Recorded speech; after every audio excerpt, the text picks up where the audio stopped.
જન્માષ્ટમી પર્વને હવે ગણતરીના કલાકો બાકી છે ત્યારે સુરતની કિડ્સ પ્લેયર પ્રી સ્કૂલમાં જન્માષ્ટમી પર્વની ઉજવણી કરવામાં આવી હતી। શાળાના વિદ્યાર્થીઓ સાથે શિક્ષકોએ ધામધૂમથી જન્માષ્ટમી પર્વની ઉજવણી કરી હતી। જન્માષ્ટમીના પર્વને હવે ગણતરીના કલાકો બાકી છે ત્યારે સુરતની કિડ્સ પ્લેયર પ્રી સ્કૂલમાં જન્માષ્ટમી પર્વની ઉજવણી કરવામાં આવી હતી। શાળાના વિદ્યાર્થીઓ સાથે શિક્ષકોએ ધામધૂમથી જન્માષ્ટમી પર્વની ઉજવણી કરી હતી।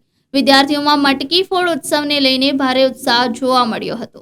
વિદ્યાર્થીઓ મટકી ફોડ ઉત્સવને તેના સાંસ્કૃતિક ગરિમા સાથે વિવિધ પ્રકારના લેઝિમ દાવ સાથે અને ભક્તિમય વાતાવરણમાં ઉજવ્યો હતો। ભગવાન શ્રી કૃષ્ણના જીવનની ઝાંખી વિશે વિદ્યાર્થીઓને માહિતગાર કરવામાં આવ્યા હતા।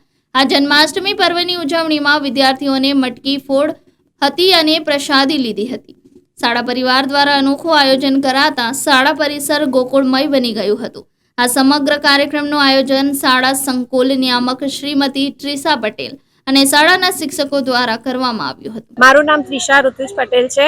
હું છેલ્લા 8 વર્ષથી આ સ્કૂલ ચલાવી રહી છું। મારી સ્કૂલનું નામ કિડ્સ પ્લેયર પ્રી સ્કૂલ છે અને આજે આયોજન કર્યું છે જન્માષ્ટમી નિમિત્તે તે અમારા બાળકોને શીખવાડવા માટે કે આજે જન્માષ્ટમીમાં કેવી રીતે ગોવિંદાઓ આવે છે, કેવી રીતે એ લોકો ખેલૈયાઓ રમે છે અમારી સાથે, રાધા કૃષ્ણ બનીને કેવી રીતે રાધા રમતી હોય છે અને કૃષ્ણ કેવી રીતે માટલી ફોડે છે।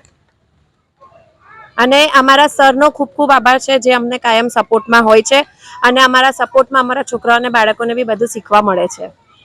આનાથી બાળકોને શું પ્રભાવ પડે છે?